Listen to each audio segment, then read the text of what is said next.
Hello, elegant listeners, and welcome to Go, my favorite sports team. I am Tyler, your sports knower, your king and master of balls being put in holes. That is me, and I'm here with Mark, my good friend. King and master? Yeah, I wanted to update because I have my master's degree. Okay. All right. What am I? You are the king and master of YouTube. Apparently, according to Anthony Padilla. Yeah, exactly. I'm not the king of YouTube. I like making YouTube. I don't know if I'll do it forever, but I enjoy the content creation process. Hell yeah. Well, you were just on set like all week this week. Yeah. I was helping Sean with a thing. Yeah, he posts on social, which is why I think it's okay to say this. It was Maybe not. I don't know about that. Yeah, but we were on set filming some stuff. I don't think that's any big secret. And it was nice because it's one of Sean's first experiences running his own set. A larger production. I mean, obviously, as YouTubers, we film stuff all the time, but there is a jump going from filming your own stuff with just friends and like roughing it, figuring it out, doing your own thing, and actually working with other people that have worked on professional jobs and have a system in place for doing all these things and an organizational structure. It is different and it's intimidating sometimes, but he did great. That's good. I have had the case of the burps today. That's okay. I'll keep talking then. It's one of those things that I really love because I have done a lot of it. I've been on set a lot now and I'm very familiar with the process and I've learned a lot in doing so. And there's so much that you can do once you have people that really know what they're doing and are in that process. And what's even more beautiful is they're used to working in the traditional film industry or TV industry or whatever. And it's not always as fun as making YouTube videos. Sometimes it's kind of soul crushing, especially when you work with the wrong people. But I always like to make a set experience fun and productive, you know. Well, it should be rewarding. Yeah, because people work better when they're having fun and feel important and able to contribute to the entire whole. Because it's like, this is something that we talked about on the set of In Space with some of the crewmates. Like, everybody there was excited to work on this. So much so that everybody was like, Mark's doing a thing, I want to be on that. Yeah. They're chomping at the bit for the next one. Exactly. Yeah. I'm aware because I've gotten a few messages like, have you? When's this coming up? When are we going to get something? What's Mark writing? Because I heard he was writing something. Yeah. I've heard those same whispers on the wind as well. What is Mark writing? I don't know. Writing in your, what was it? You were doing some sort of bullet journaling back in the day. I tried that. I wasn't really too into it. I like paper writing, but at the same time, it's hard to keep track, and I don't always bring a notebook with me. I've tried a few like digital versions, but nothing really sticks. I just write in whatever is nearby, and that's it. Speaking of journaling, we have some journalism news of current events. Oh, God. Wait, let me get the music. It's time for the news, everyone. Welcome to your favorite sports news show. It is Live with Mark and Tyler here to give you the updates on your favorite bits of news and bops of information here. Thank you all so much for being wonderful listeners. We are ready and ripping and raring to go with the various things that we have in store for you, including some sports. Yeah, of course. We're talking about sports here because this is a sports podcast called Go, My Favorite Sports Team. What? It's live with Mark and Tyler. Oh. For sports in the sports world. Here's your current events. I don't know what. we got a new. Make sure this has got a few more buttons here. I had to do something. But this is where you insert the current events, Will. In the sports today, Mark. You know, there's a couple of things that people have been griping about on the subreddit, and it's the fact that I haven't talked about the WNBA. But today we're going to, because the WNBA playoffs have kicked off. The Los Angeles Aces just moved on to the semifinals by beating Phoenix. I want to stop you right there because I know enough about sports to know that basketball doesn't do a kickoff. You got him. Okay, tipped off. Is that better? Is that better, Mark? So, I mean, technically it would be more correct. I know that that's one of those words. I think we may have not discussed that in the episode. But yeah, usually when something starts, now you say, it kicked off. Hit. Then I'll say it tipped off. That's a little different. Yes, that is correct. But anyway, Los Angeles Aces. When oh my God. Padawan. Am I dumb? Is it Las Vegas Aces? Please tell me I'm not. The Padawan is exceeding the master today. We're starting over. No.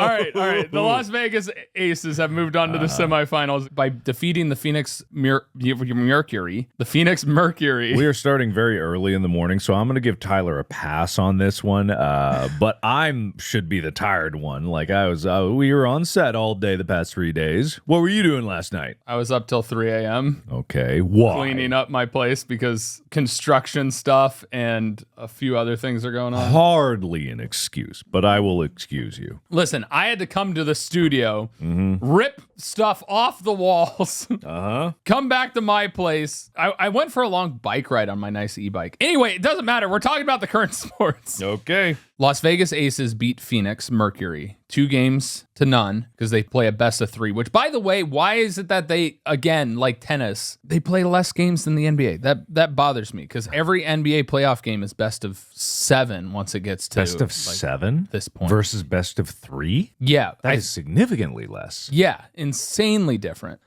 Seattle plays Washington tonight for their best of 3. Right now, Seattle leads 1-0. Chicago and New York are tied in their series 1-1, and Connecticut and Dallas. Connecticut is up 1-0 in the first round. But right now, it is a competition to get to the finals. Best of 3 in the first round, best of 5 for the semis, and then they play in the finals best of 5. Okay. And Chicago is trying to defend their title while Las Vegas has the number 1 seed. Okay. Another thing that's happening in the world is the English Premier League has kicked off. What is that? That is the premier, the top echelon, as most would say, of football. Man, Tyler's body just contorted in a very bizarre way to say whatever the hell he just said. Like did a yoga pose midair. He started hovering off the ground. It was very bizarre. But the English Premier League is the primary league in Europe for soccer. So it's the professional soccer league. And that has officially kicked off as of yesterday.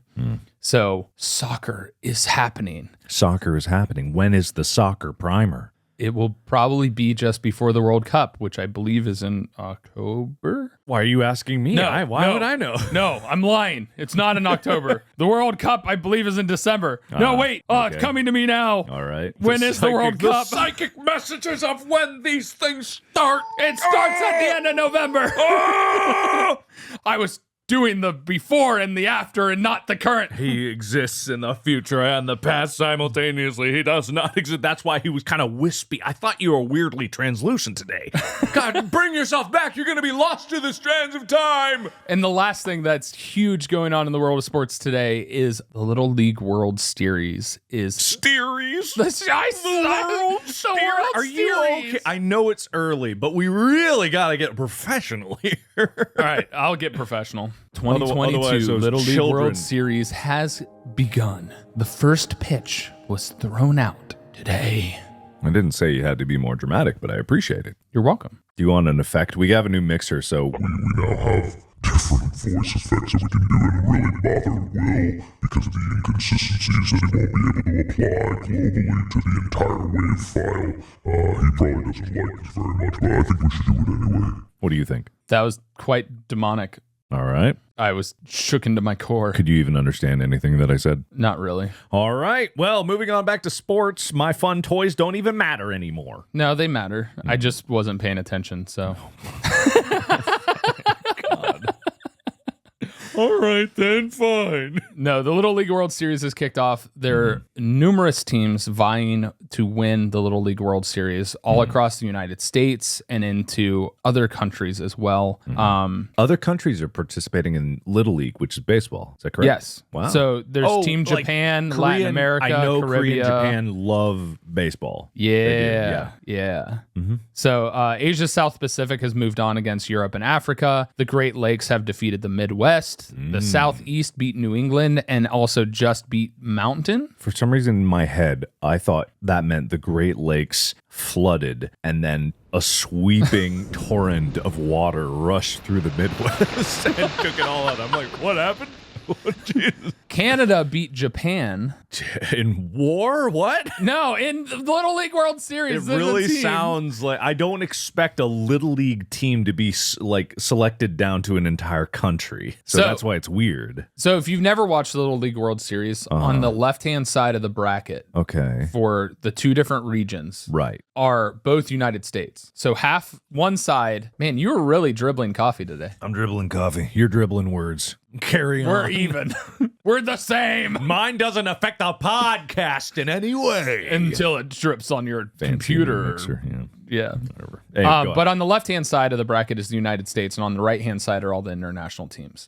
So at the end of the day, it's going to end up being international versus United States for the World Series championship. So here's my question, though, because this seems very strange to me. I've never heard of another sport where the Little League, basically the children's league of that sport, is played on an international stage. At least not in the sense that I can think of for televised. Yeah, because aren't there like minor leagues that aren't even televised of adult, really capable baseball players, but somehow the children playing? What's the audience? Same age group or younger. I guess. I mean, even like a lot of parents like to watch it. I know I've watched Little League World Series like when I was growing up on occasion. I actually could have been in the Little League World Series, fun fact. But my dad and my coach didn't believe in creating an all-star team to compete in the city tournament to try and get to that point. But so it's really just a hypothetical. You have no idea if you could have gotten to Little League championship. I was considered a star, man.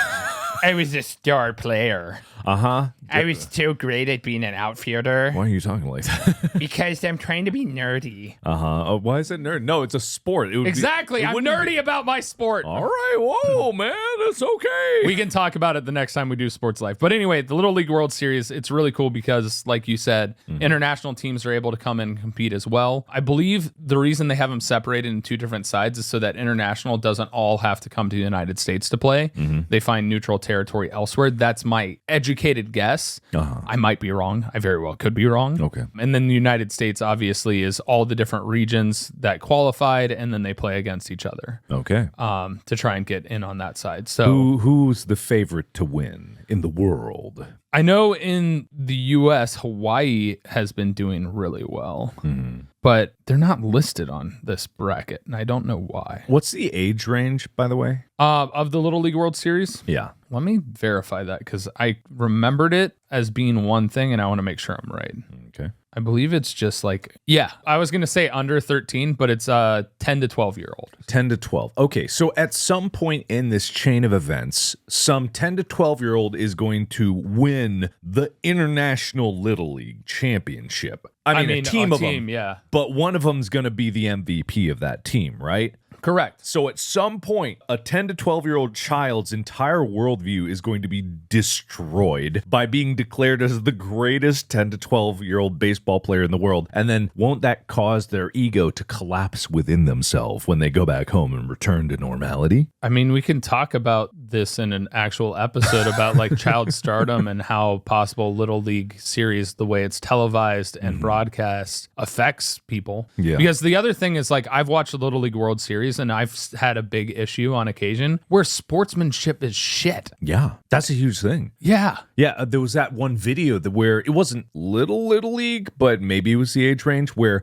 a pitcher hit a batter with the ball and they went down, they went, ooh, ooh, ooh, and then the pitcher felt really bad. And then the batter got up and was like, I'm okay. And then went over and gave the pitcher a hug because the pitcher was kind of distraught of like, oh my God, I hit someone. Oh no. Yeah, that's the best depiction of sportsmanship that I've seen in a long time. But there were many people who were like sharing that around being like, now this is what's wrong with sports today. It's like, come on. What are you hugging it out? Like where, like, and it's like, what the hell is Dude, he wrong hit with him you? in the head. He was like, he was distraught because he thought he like really hurt the dude. Yeah, and I think it and was he like, felt so bad that people were gonna make him out to be like throwing at the batter. yeah, and it was some dude from like Barstool Sports, I think it's called. Oh yeah. I don't know what his name is, but he was like talking about like you got to take advantage of every opportunity, but the psychological game of the sport, and it was just a bunch of douchebaggery. And it was just like, what is wrong?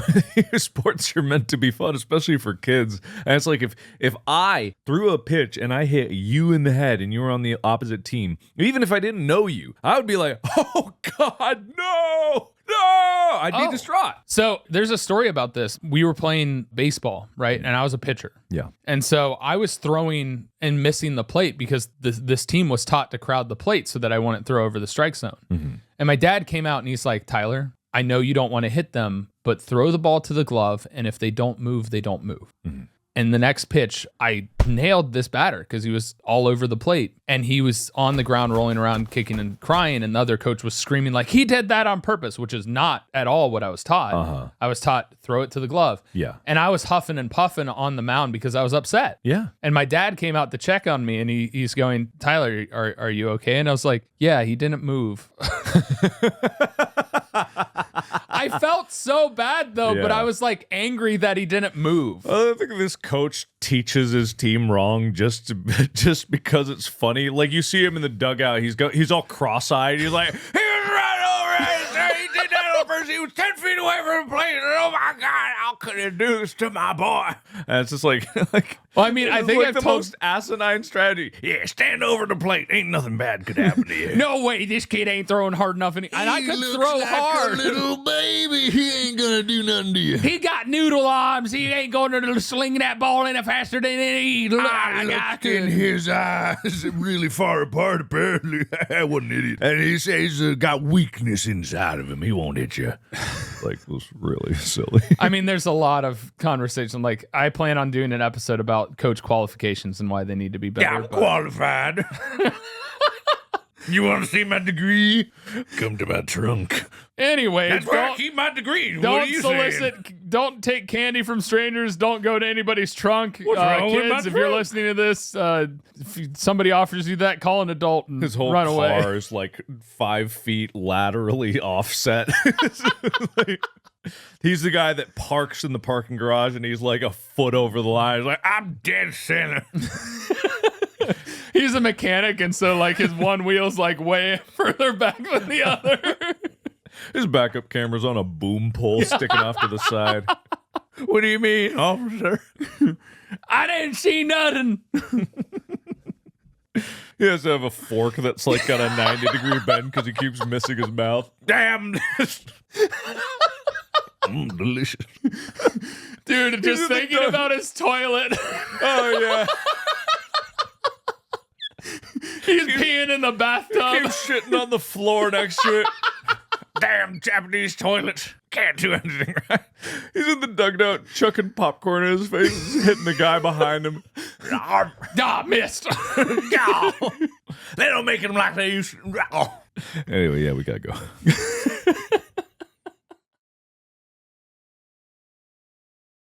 All right, well, now it's time to confront you with a few things. We'll keep it short. We have like pretty much half the episodes these days as events and this accosting, but I'm going to... Oh, goodness. Do I have an effect for this? No. That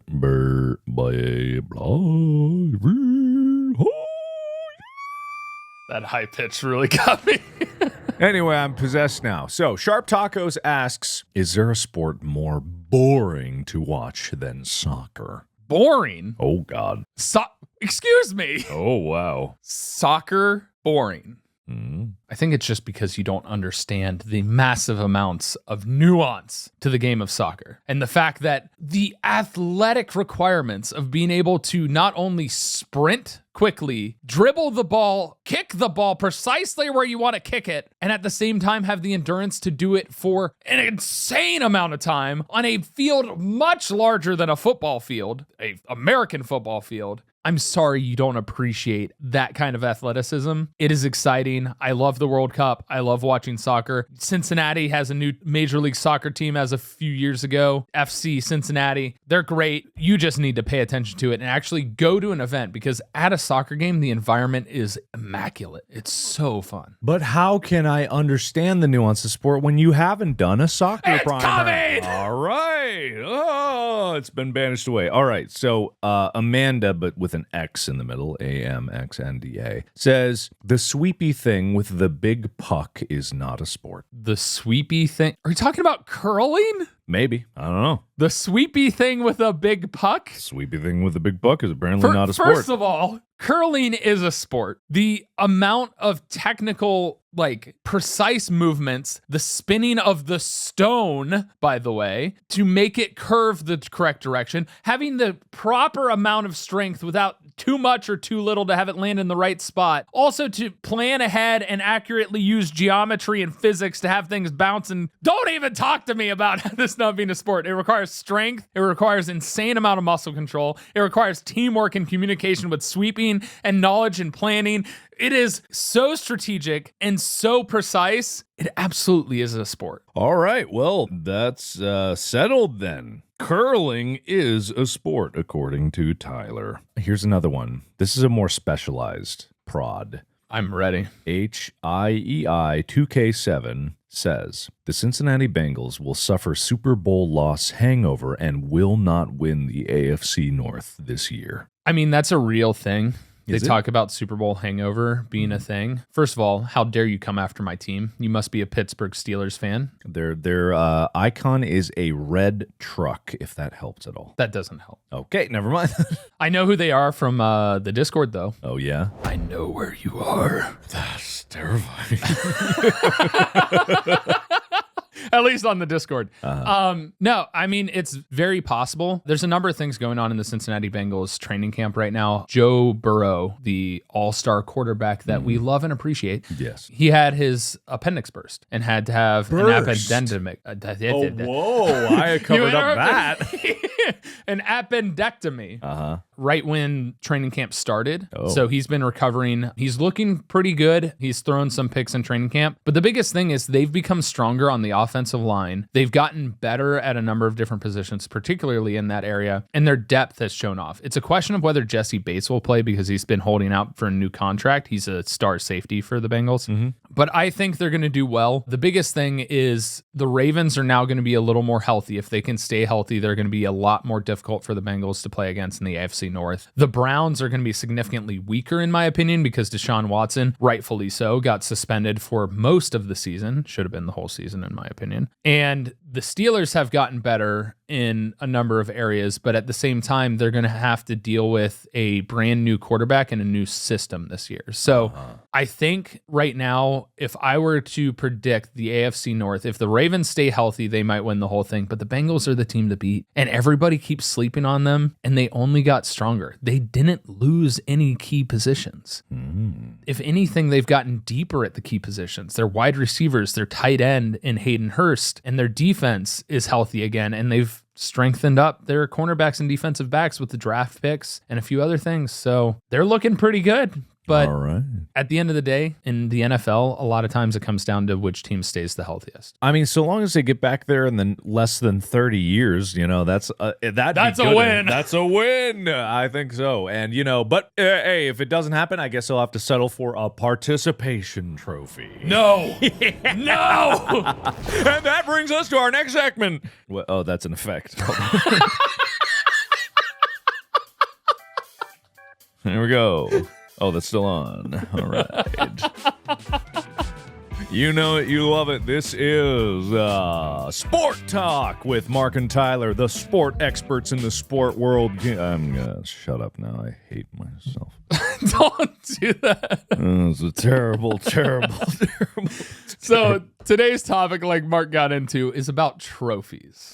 Trophies, not participation trophies specifically, but trophies in general. Well, the overarching topic is trophies. Okay. But the main thing that we're going to get into a discussion with later on is participation trophies. And the reason for that is because you can only talk so much about just trophies. Because it's like, oh, it's an inanimate object. Oh, what is it? Oh, where'd it come from? Yeah. Then it's you're like, out of topic. I didn't even think about it as being a part of sports until you just mentioned it before we started recording this one. And it's just like, oh yeah, trophies. That is a thing. And it's kind of like unique to sports, but also like there are performance trophies in a lot of ways. It's basically a rock, right? It all boils down to this. You did it. You did. Here's a rock. I put a number 1 on it. You won. Here's another rock, 2. It's slightly smaller. Don't worry. That's for that guy. 3 is for that girl over there. And then, like, that's what it is. It's just something to say, you did it. Here's a record of what you did. Yeah, it's to mark an achievement.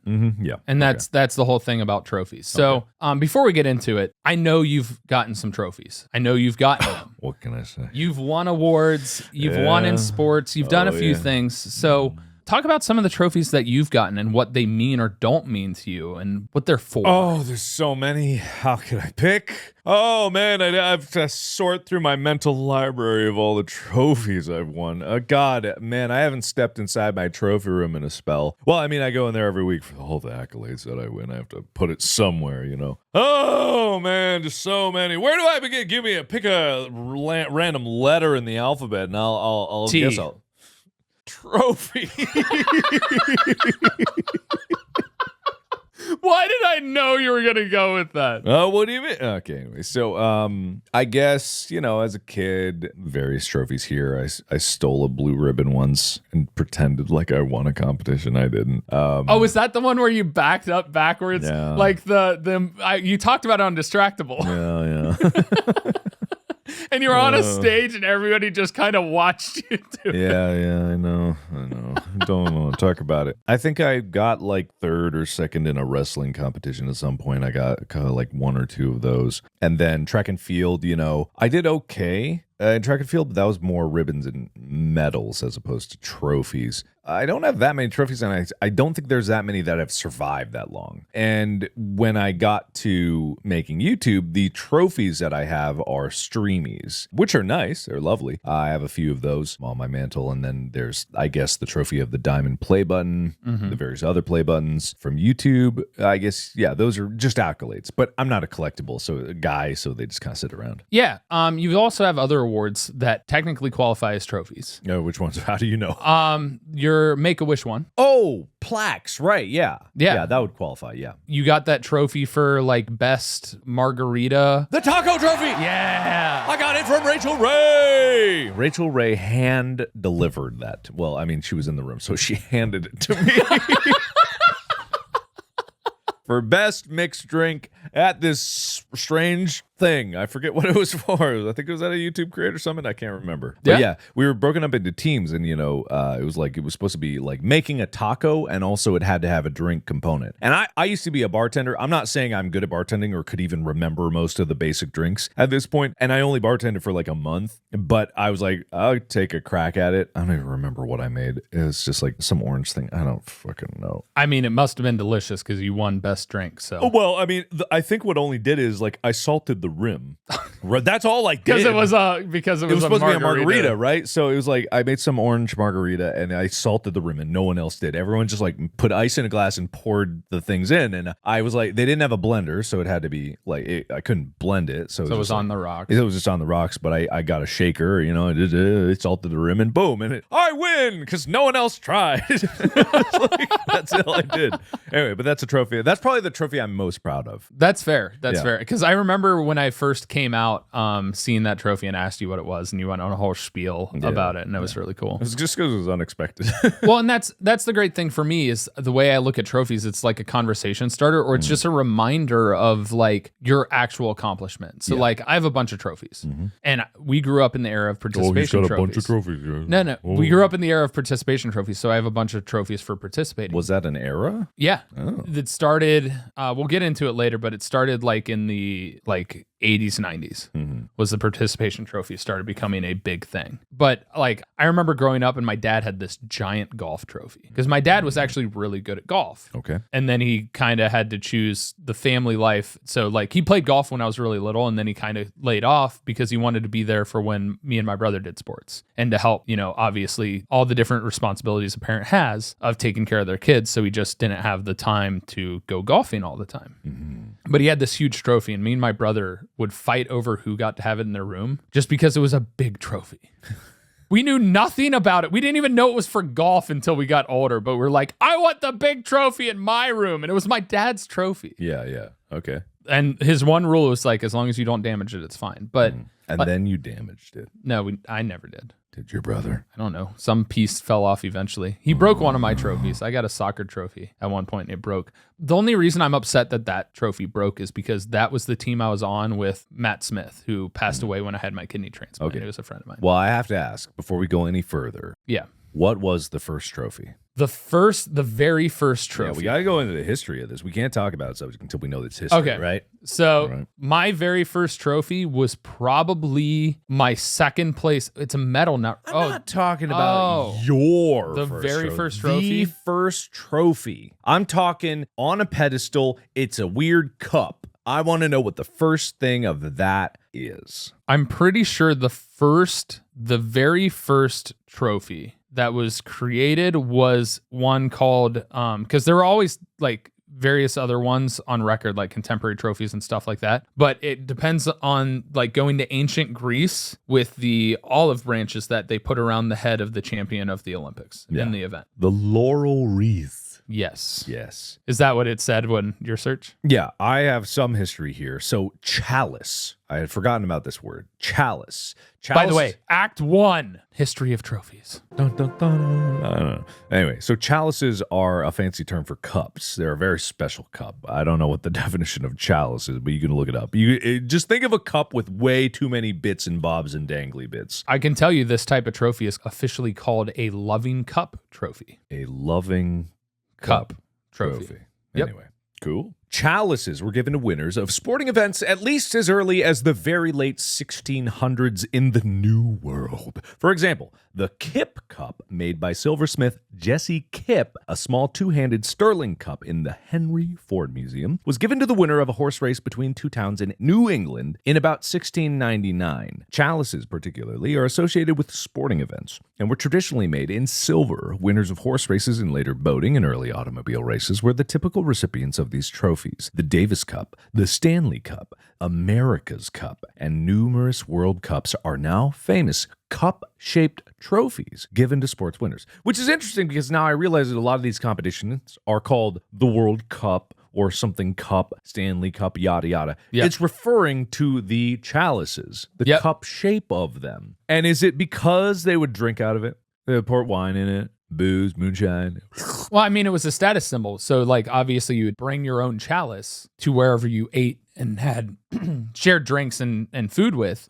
So when you were able to have that golden rubied chalice to drink out of, it was a status symbol. It's like, they've done something. We got to bring that back. Everyone bring your best cup to whatever event you're at and like, this is my cup. This is mine. Shits the whole table. This is the Stanley Cup. Then that coach comes in. This is my cup. Like crooked at a 45-degree angle. It's modern art, Mark. I don't think it's modern art. I don't know if that one qualifies.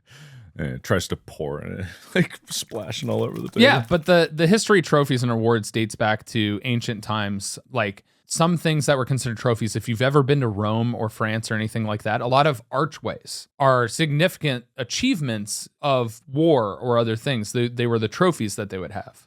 It goes back to hunting, like hunting trophies. You put dismembered animal parts on the wall that are taxidermied, but like all of that stuff was like the old trophies. Like when you conquered a civilization, you would technically take their belongings and those would be the trophy. And so that's kind of the original origin, and then it evolved into like sporting events like chalices or the twisted olive branches back in ancient Greece. Yeah, see, I totally get the like where that originates from. Everyone wants a record of something. It's like, you take a little piece. Yeah, I don't like it, but it happens with like you hunt and you cut the head off for some reason. I just don't get like someone rolls in with a cup, so look what I did, and then someone rolls in with like, I don't know, a big horn or something. Like, look what I did, and then someone like, oh yeah, and then opens up a bloody satchel, flap. Look what I did, and throws a decapitated head on the table. And everyone's just like, oh God, that's so cool. And then like everyone starts doing it. I just don't know. Yeah, I mean, following a successful battle, Greek troops often constructed trophies from the arms and armor of captured opponents. Why? Why? Arms are arms like weapons. It just says arms. I'm hoping we're thinking of I'm arms. hoping weapons. I'm and hoping not weapons. Physical arms. Really aiming for weapons here, or else it's getting real like Winds of Winter. You know, I don't know what that. But yeah, like you said, the chalice became the major form. It was a two-handed cup given to winners of sporting events as early as the 17th century. And they're still used today, obviously, like you mentioned, with like the Stanley Cup and various stuff like that, the World Cup. And then obviously as we got later, we started getting more elaborate, more intricate with their designs, creating things like the Lombardi Trophy, which is a football on this giant pillar. It's made by Tiffany, which Tiffany actually makes almost all of the major league sport trophies in the U.S. Okay. So like the Lombardi Trophy, the Stanley Cup is made by Tiffany & Co. The like AFC and NFC winners in football, the World Series trophy, like MVP trophies, the Naismith Trophy in basketball, all of those are made by Tiffany & Co. But the biggest thing is that custom trophy design became a big thing in the modern age, thanks to the diversity of materials and the various different manufacturing processes, and obviously more and more skilled designers being able to work with more and more different materials. Okay, that's good to know. That is the history of trophies. Yes, but to get even further, there's 4 specific different types of trophies. There's the contemporary trophy, which is the most common now. It's usually a depiction of the event commemorated, and it's more like customized. It also is the like Oscars are considered a contemporary trophy. Sure. They're usually made with plastic figures and marble bases. That's what we grew up getting most of the time. You have your Loving Cup trophy that we talked about, the hunting trophies that we talked about, which are mostly like heads of deer or even like fur and skin rugs. Sure. And then you have perpetual trophies. Perpetual trophies. Yes, which are the Liberty Bell. It's a trophy that is when UC plays Miami University of Ohio. They basically are forever in existence, and whoever wins gets to keep it. It's the Stanley Cup as an example of a perpetual trophy. The Liberty Bell? I mean, is it the Liberty Bell? I don't think it's the Liberty Not Bell. the Liberty Bell, but it's like trophy. There's a Liberty Bell trophy? Yeah. Oh, yeah. Okay. I was confused. I thought they took the Liberty Bell, the one with the big crack in it. No. To this day, I don't know what it's for, and I don't want to know what it's for. It's such a myth of why that exists. All I knew is like, that's one of those things in your childhood that is so much importance is placed on that without ever giving context of why. So as a kid, that sticks out in your head. For some reason, I know the Liberty Bell exists. I know it's a thing, and I know it's real important, and I know it has a crack in it. I don't know anything else about it, and I don't want to know anymore. So I call it the Liberty Bell Trophy. It's the Victory Bell Trophy for the Miami UC rivalry. The Liberty Bell Trophy actually is for a bowl game, but it's also a perpetual trophy. A lot of bowl game trophies are passed around. Wait, is the Victory Bell Trophy a guy ripping his shirt off and going, No, it's an actual bell. I don't know why that came up in terms of when I looked up Victory Bell. Oh, which is the one where at the football game, the guy's ringing it real fast, but it looks like he's jerking it into a bell. What's that? It's at a football game. I saw it. I have no idea what you're talking about. I have no clue what you're talking about. I have no clue. No clue. All right, fine. Act 2. This is where we get into participation trophies. Okay. The good, the bad, the ugly. Wow. Okay. So long has there been a debate about whether participation trophies are good or bad for development of athletics. Okay. So obviously, the main good thing that it brings about is the fact that more and more people get interested in participating in sports. It brings about people wanting to play because they're going to get something for it. And usually when you enroll in sports, you pay for that because you got to pay for uniforms, you got to pay for the umpires or referees or officials or whatever. All of that stuff, there's usually a fee at the beginning. And so it's one of those things where it increases interest in being a part of that sport because you get something from it. So some of the major like good things that it does, participation trophies are positive reinforcement, right? So you're giving them reinforcement for the fact that they're going and trying sports. They're interested in it. They're coming and participating. They're doing physical exercise. They're learning skills. They're coming to the practices and doing stuff like that. So it's kind of like, you know how we had like perfect attendance stuff in school. Sure. It's one of those things that it's like, okay, you stuck it out. You did everything. You were there. You showed up, but you showed up the best. No, you just showed up. The perfect attendance? That you showed up the best. Well, yeah, you showed up the most. To get to perfect attendance, you had to have overcome and fought some pretty arduous things, because it's not like you could never have been sick. It's a bad thing to go to a public space while you're sick. I don't like it. But it is a challenge as opposed to just showing up. I mean, it's a challenge to not be sick. If they just gave awards that was like an attendance trophy, it's just like you went to school, which I guess is a diploma. I guess that's what it is. A diploma is just a big participation trophy. I mean, depending on your degree, I guess maybe, but yeah. I mean, but at the same time, it's like that's kind of like what it is. It's a little elevated. Yeah, perfect attendance. Come on, you gotta give it to those disease spreaders. Well, the other thing that it does is it teaches important values, right? Okay, sure. It teaches you to be dedicated to stuff. It teaches you to show up, because half the battle in a lot of things in life is just showing up.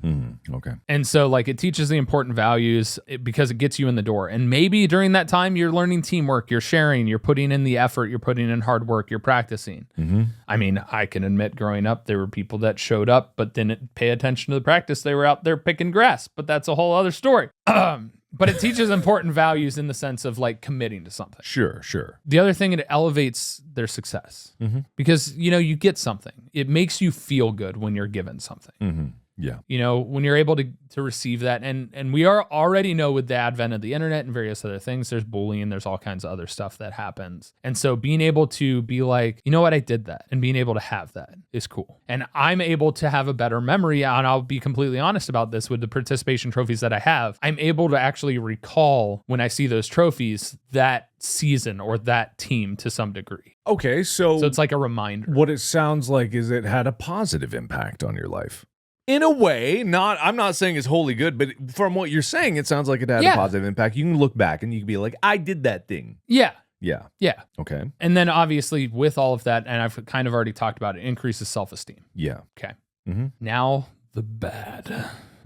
Okay. The bad part. Oh, that was the good. That's all the good things that. Okay, that gotcha. trophies Okay. I'm ready. And for those of you that don't know what participation trophies are, you get a trophy just for being a part of something. Now, in the context, you were saying the good segment, and I at the end of it going like, well, that sounds good.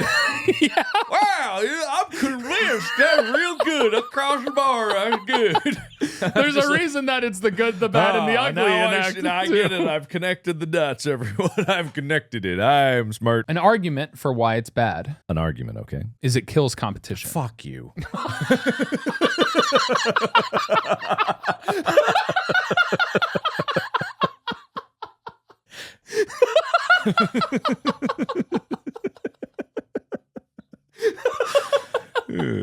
I did not expect that at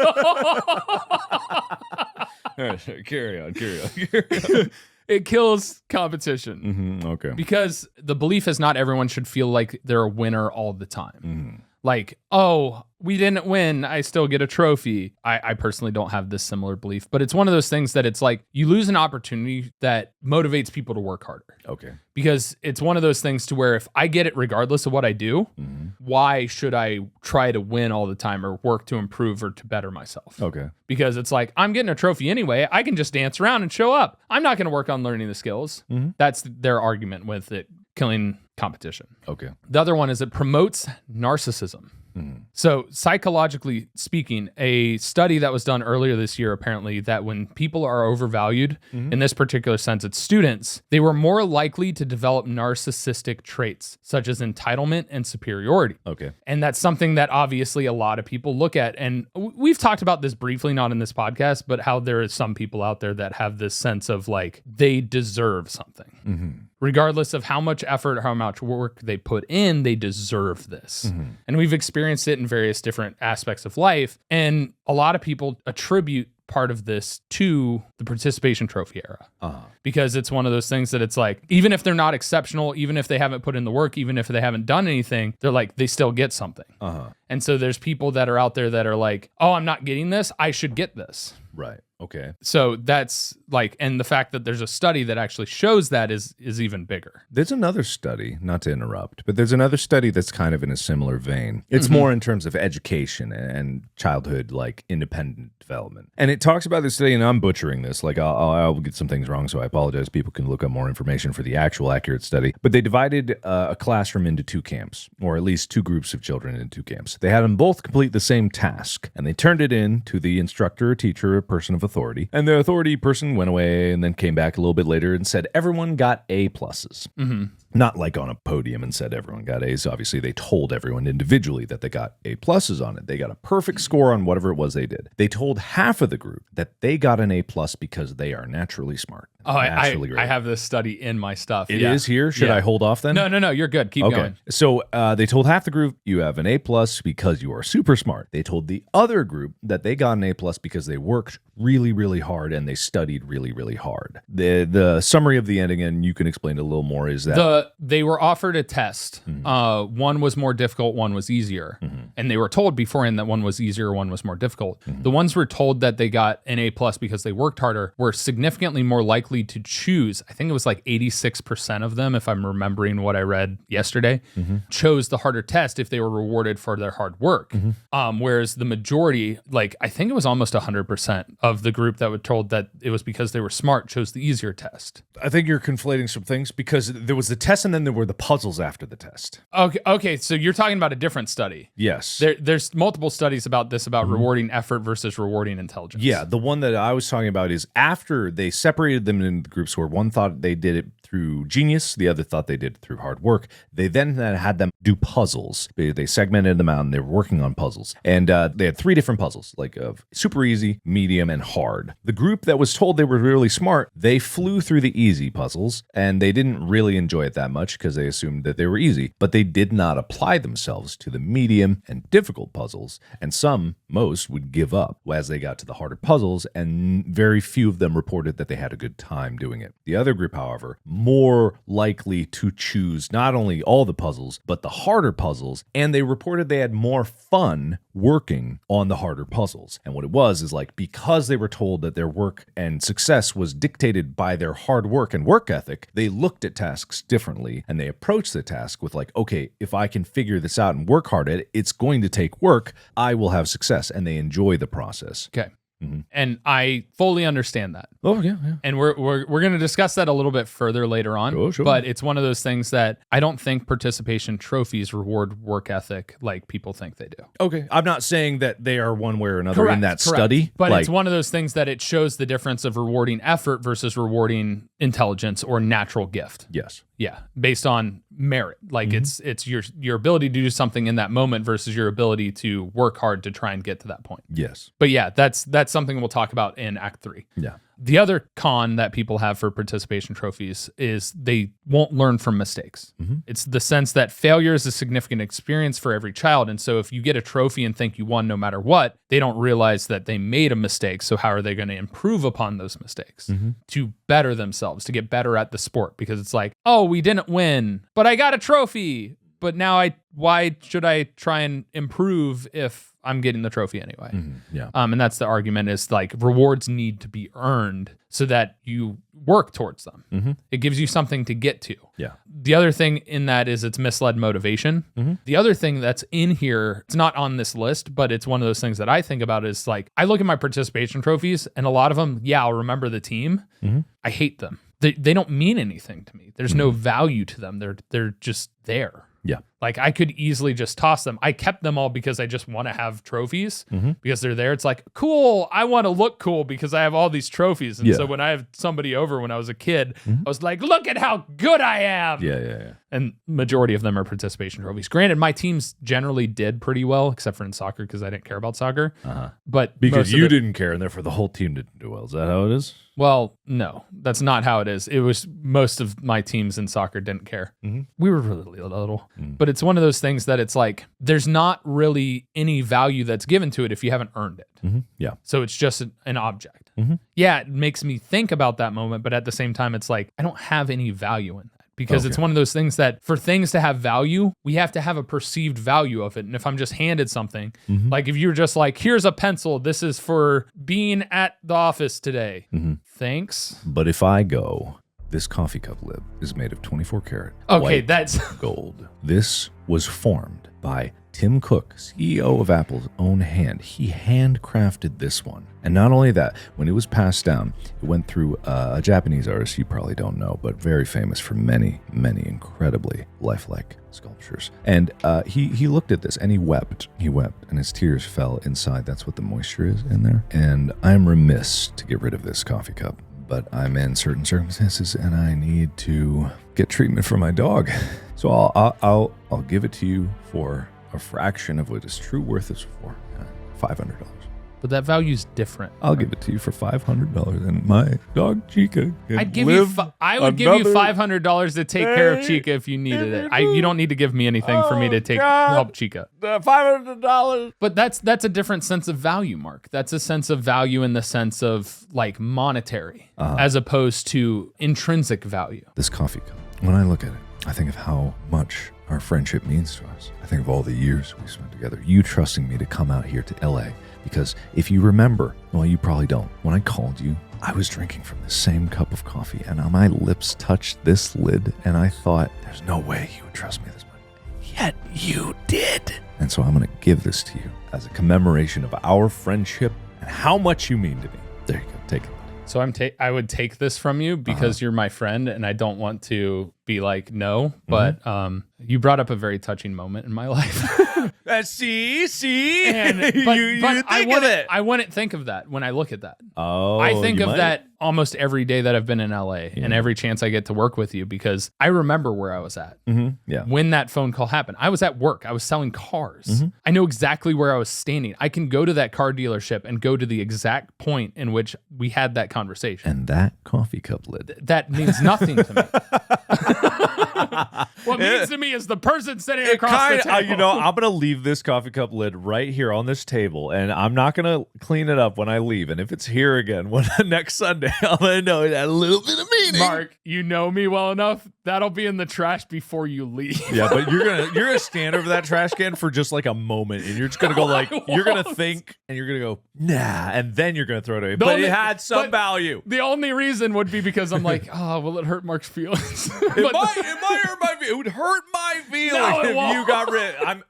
You'd forget about it. All this is literally injecting value into this object because everyone listening to this is now aware that there is a coffee cup lid that you don't value, but I value. Therefore, it's weird because the universe is applying value to this coffee cup lid. If I put this on eBay right now, it may not. Somebody would buy it. Exactly, 100%. But it may not go just for it's commemorative. This is the one that was talked about on the episode. Yeah. Yeah, and it has multiple sources of value. Anyway, this is not me trying to disprove or prove anything, but it's like that's how intrinsic value is applied to something. It's applied because humans discuss something, make a ceremony about it, or give it meaning, and they all collectively agree, or at least some agree that like, okay, it means something because it can be traced back to an event. And that inherently is a trophy or a memorabilia or commemorative thing. Humans like to do that in general. And what you're saying is participation trophies don't have that value because no one agrees that it actually means anything because nothing was done to earn it. Yeah. Okay. So going into Act 3. What about the ugly? Fine, I'll get into the ugly. Fine. Hold off, Act 3. Okay. Get back. Get back. All right. The ugly part is there's a lot of studies on participation trophies, and a lot of them are talking about how the negative psychological effects of it. Carl Dweck, a psychology professor at Stanford University, said too much praise, such as participation trophies, actually lead kids to shut down and give up when faced with difficulties. And this was done by their studies where children are praised way too much for simply completing assigned tasks. They're rewarded too much. And what ends up happening is they think they're good enough in that moment so that they don't work to improve. And then when they don't get something that they want, they get upset and break down as opposed to realizing, oh, I need to work harder for this. Oh, I need to put in effort. So participation awards don't allow kids to develop a growth mindset. Instead, they develop a mindset in which they deserve something, even if they haven't done enough to improve. Yeah. And the growth mindset is such a vital part of developing resilience and maturing into responsible adulthood. And with a growth mindset, kids can learn from their mistakes and failures, whereas participation trophies implicitly say you weren't great like other kids, but you were good enough. Okay. And then so he gets into the whole discussion of how like you shouldn't record kids out of your own misguided sense of pity. We need to instill like growth and work ethic and wanting them to work harder and go an extra mile to win more meaningful prizes, to get to more achievable success.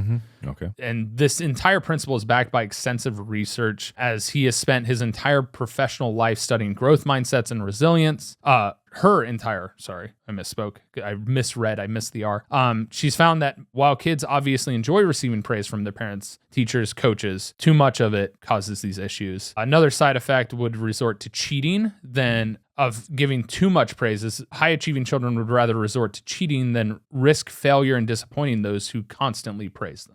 Okay. So it's one of those things where it's been researched. There's another one by Ashley Merriman, co-author of a 2013 book, who directly contradicts the idea that constant praise will make kids fearless and ambitious. She argues that it's the agony of defeat, not unearned praise, that motivates kids and builds the heart of a champion. If they don't deserve an award, they don't get one. Simple as that. No participation trophies for kids. Put it away until they earn a real trophy. And this was Pittsburgh Steelers linebacker James Harrison came up with. And he talked about, Kurt Warner also says they don't let kids pass classes for just showing up, so why are kids getting awards for this? But it turns out this has been proving to do more harm than good for kids in the future. So that's the opposite. So there's a constant debate between the two. And there's research that contradicts in different ways. And this is the part that's ugly, is there's no real answer. But there's a number of controversial subjects, Brim, on intense emotions and other stuff like that. But Jeff Waltz, head coach of the University of Louisville's women's basketball team, has a prime example. He railed against participation trophies after his team lost a game. And he said, right now, the generation of kids that are coming through, everybody gets a damn trophy. What's that teaching kids? It's okay to lose. And unfortunately, it's our society. It's what we're building for. And so it's one of those things where he doesn't think that people are working hard enough because they don't have an external motivation. And we get into extrinsic and intrinsic motivations here. You're giving them an extrinsic motivator that isn't a motivator when it becomes a participation trophy. And you're rewarding people for just showing up or just signing up or just paying a fee.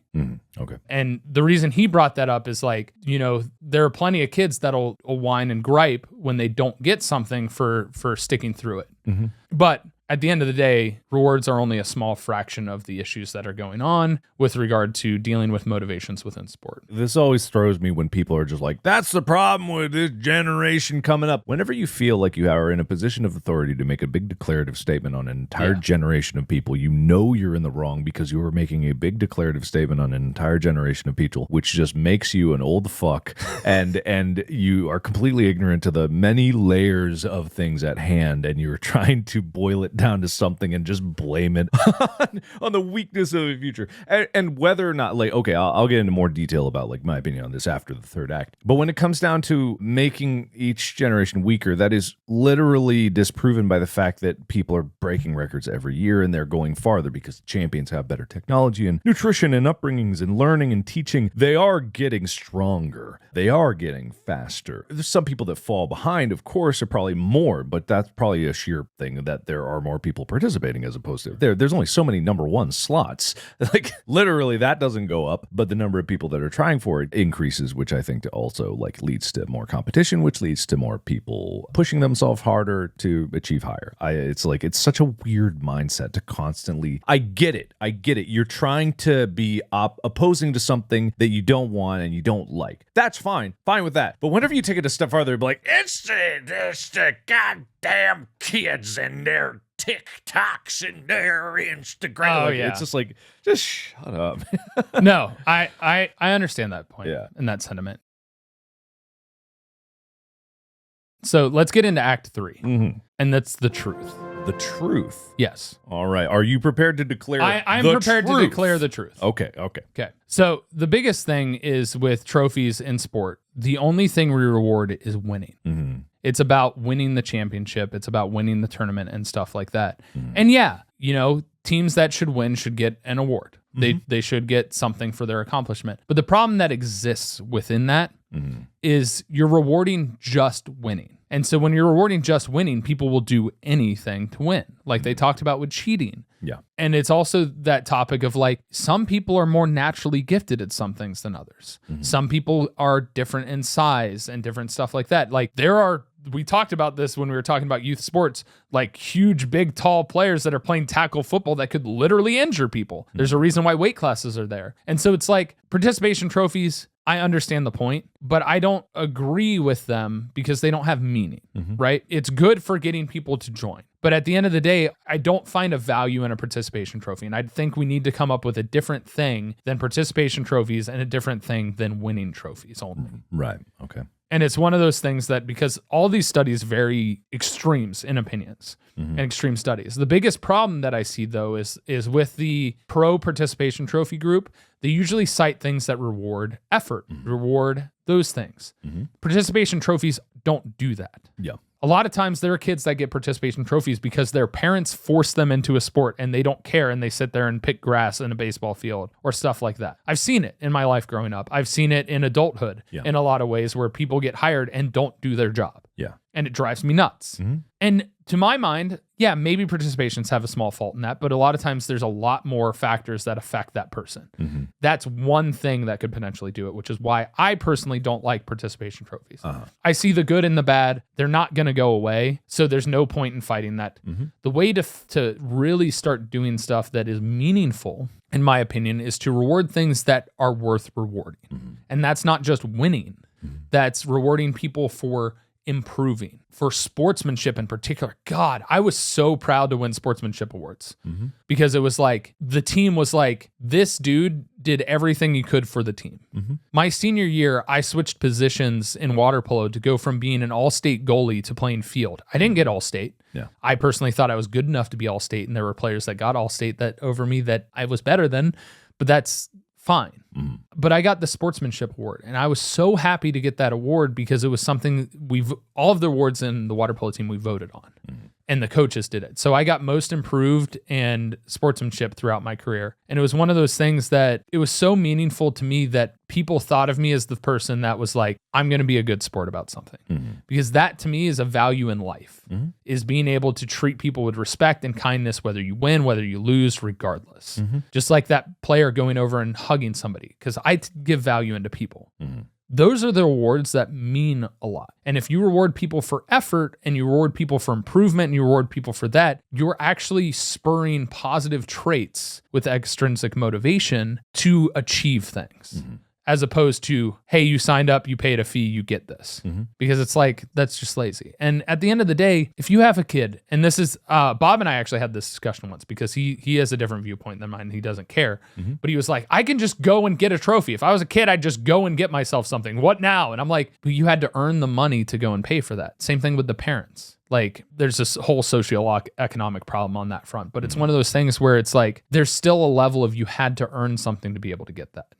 And so I think it's okay to have participation trophies. I just think there needs to be a greater value put on it, and people need to pay attention to the bigger factors outside of winning, especially at the youth level, because you want to reinforce growth. All right. I asked about 20 minutes ago on our Discord. If you're not on our Discord, go to the gmfst subreddit and you can find a link to the Discord to be invited. But I asked about what they thought of participation trophies. And let me tell you, that sparked a bigger debate. It is still going on. Yeah. Talking about it because it apparently is this back and forth about a lot of people with a lot of different viewpoints. What I think it all boils down to, and I'm not disagreeing with anything you're saying. Well, I mean, probably, but I can't recite your entire thing right now, so I don't know. But for the most part, I agree with what you're saying. But I think it boils down to communication, and not in terms of a team communicating with each other. Literally, the topic being communicated causes conversations because of the interesting quirks of how humans communicate. Because humans, as a sense, we all want to apply meanings to things. As soon as we hear something we have never heard before, we automatically, subconsciously apply meaning retroactively to that with what we already understand. When you hear the term participation trophy, most people know what a trophy is. Most people know what participation is. You combine the two together, that's not usually something that you've heard before. And therefore, it's a new thing. And therefore, you have to create a new definition in your own head about it. And a lot of people who have won trophies in the past might go participation trophy, and you might be instinctively mad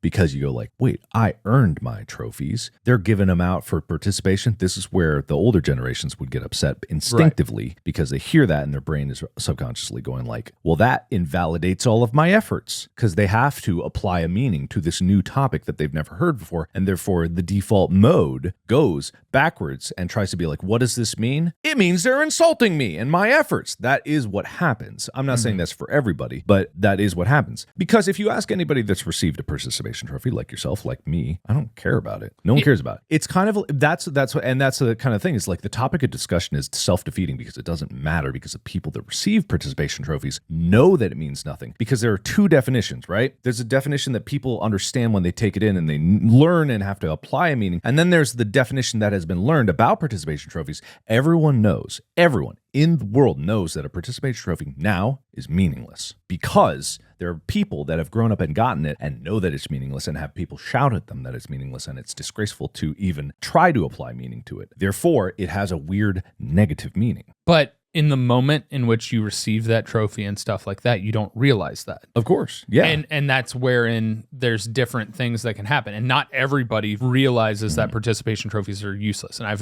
experienced encounters with these people before, and that they're meaningless. Is there are people there that think there's a correlation to it and it's not necessarily true, but and this happens in every generation, where there are people that believe that they deserve more when they do less. Yeah. They deserve more credit when they haven't put in the effort to earn said credit. There's things within corporations and stuff like that. Like, we could get into how, like, I can't think of the term, nepotism, where it's like, oh, it's my kid, so he gets the promotion over this person who's worked their butt off. Yeah. But it's also an interesting quirk in human social hierarchy, where when trying to account for minority groupings within things causes more vitriol in groups. It's not always like a good or a bad thing. It's like, it doesn't have to be like a terminology in like a minority group of people. But specifically, these cases come up where you argue something and you're like, the grouping of people that think they deserve more but want to work less is technically a very small subset of participants in sports. And then, but it's elevated to this incredible level of importance or unimportance, where they're like arguing against it for the sake. It's for both camps. People use like the tiniest outlying cases for extremes of their arguments. And it's also one of those things that we try to, as humans, we like to have an answer for something. Exactly. And explain something when inherently that very well may not be the case. Yeah. And this is why I say it all boils down to communication. Yeah. This is a communication issue as opposed necessarily to the actual argument of the item itself. It kind of like echoes past it and people forget why they were arguing in the first place. When in reality, you're totally right. It's putting emphasis on the wrong thing. If instead what was commemorated, and it's a commemoration of participation, not necessarily a trophy or anything, was a picture. Yes. If you went to this and a pre-ritual in this event before you even participated, before you even know you won or lost, the whole team sat down, took a picture, and you got a framed picture before any competition happened as not a participation trophy, but as a memorabilia, so you could remember that you were there. It doesn't mean anything unless you apply. It's like a yearbook, right? Yeah, and it's like you look back and those are friendships. Those are people that you've interacted with. You can have that memory and see that, and it instills that in your mind. Because there is intrinsic value in being at a place with your team. Yeah. If you care about your team. If you don't care about your team, then it doesn't have meaning. It's all within and what you apply to yourself. And it's like this level of awarding is not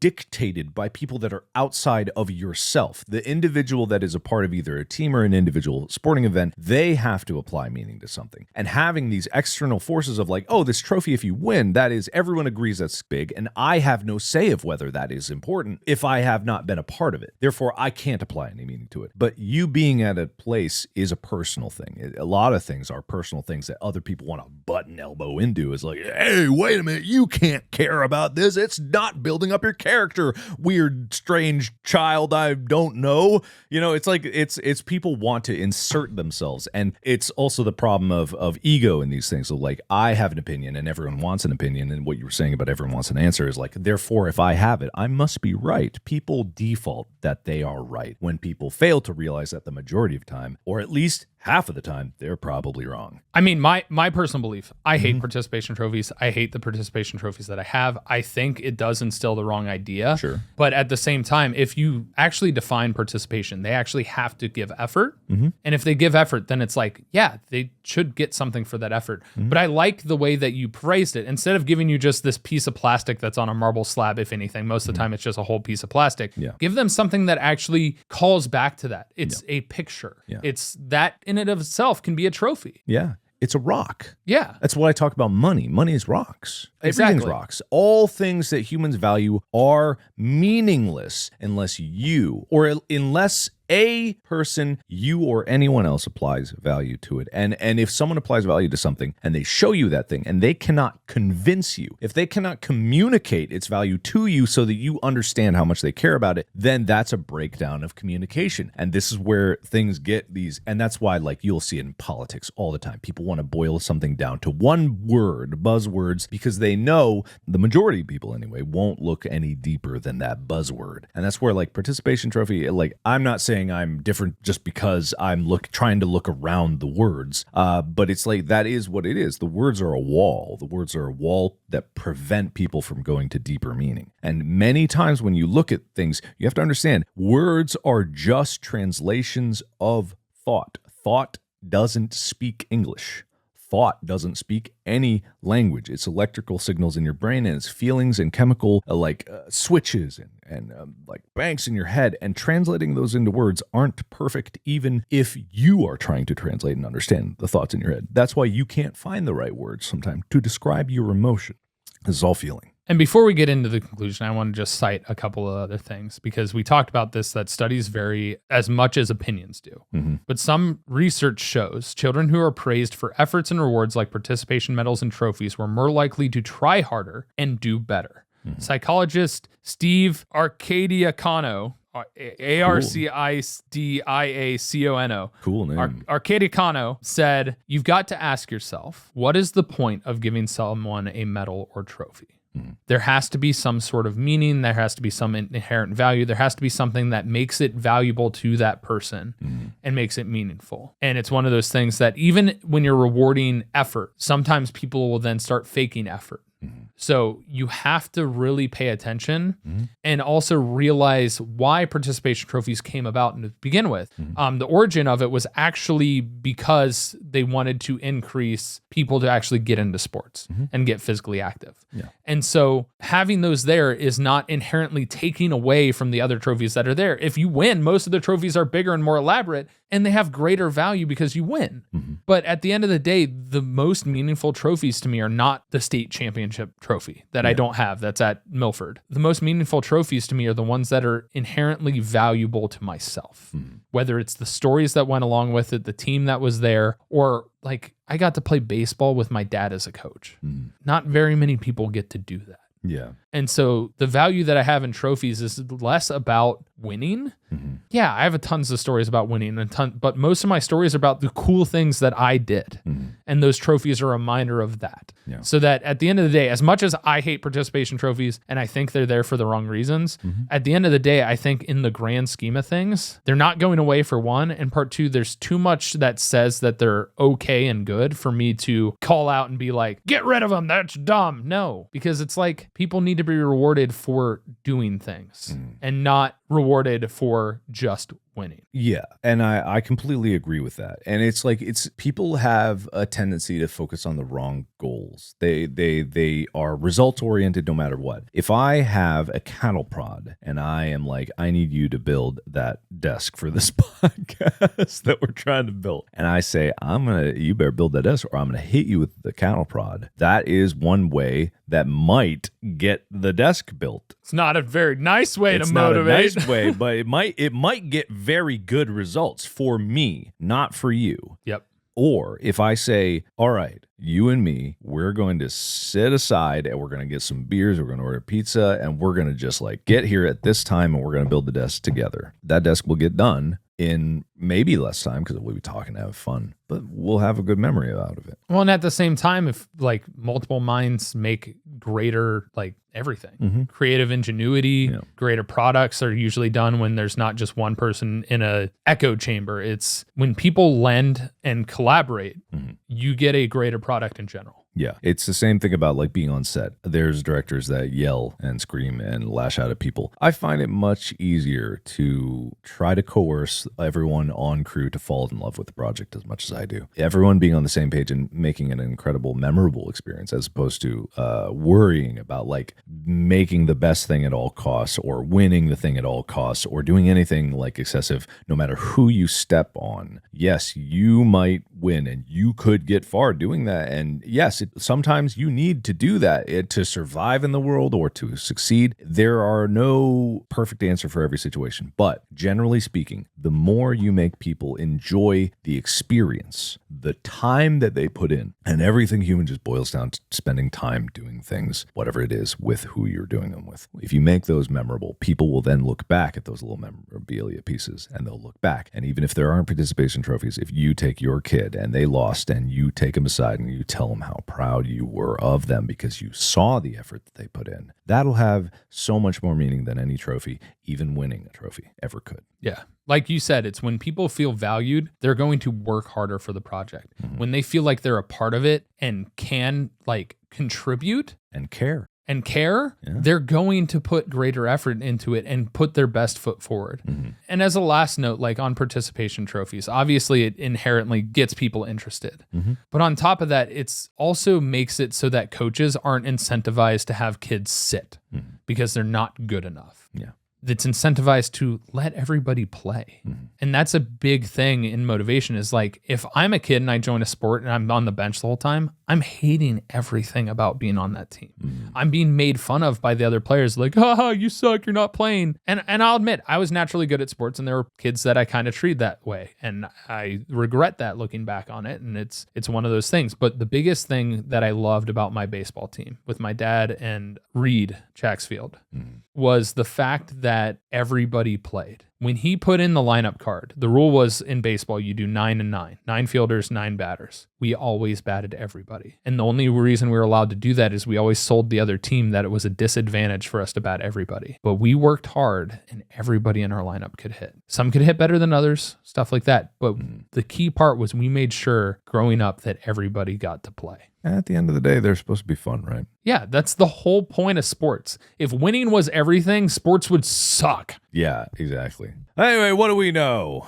Well, we don't know anything. Yeah, we're just the #1 sports podcast in the world, hopefully. In the world. Someday soon, retroactively, when that's true in the future, we'll be able to look back on these fond memories. Our participation trophies of the now. It was our journey. There need to be podcast participation trophies because we are here and we're showing up every week. And thanks to you, we're able to keep showing up every week. So get your podcast participation trophies at store.gmfst.com. You got to buy them. We got the new shirt should be coming out pretty soon. The one that matches the hat. I don't know if it's posted yet because I got everything confirmed on Friday and it's the weekend. So you don't have to buy anything. Just go check out the merch store. It's really fun. Store.gmfst.com. There's a great hat there. I love the hat. I have the hat, but you don't have to get the hat. Just take a look, okay? Store.gmfst.com. Yeah, and then also check out the YouTube channel. There's the new live action video that's up there where I teach Mark how to throw a perfect spiral. A perfect spiral. And a whole bunch of other animations and more stuff to be tuned in for as we continue on. Make sure and download and subscribe and listen and follow wherever you listen and on the podcast listening apps. Download is probably the most important stat that we try and get according to our people that tell us how podcasts work. Yeah, more stats mean more guests, and we have guests coming in that you are going to be very excited about. I'm so excited about them. As soon as this studio is ready that's under construction, it's going to be fun. Yes. Make sure and subscribe to that YouTube channel specifically because eventually we're going to be doing live episodes and doing live streams there. Yes. Sounds good. Anyway, I got to get my cattle prod. Oh, no. I'll build it, Mark. You better get to it. I'll build it. All right. Bye.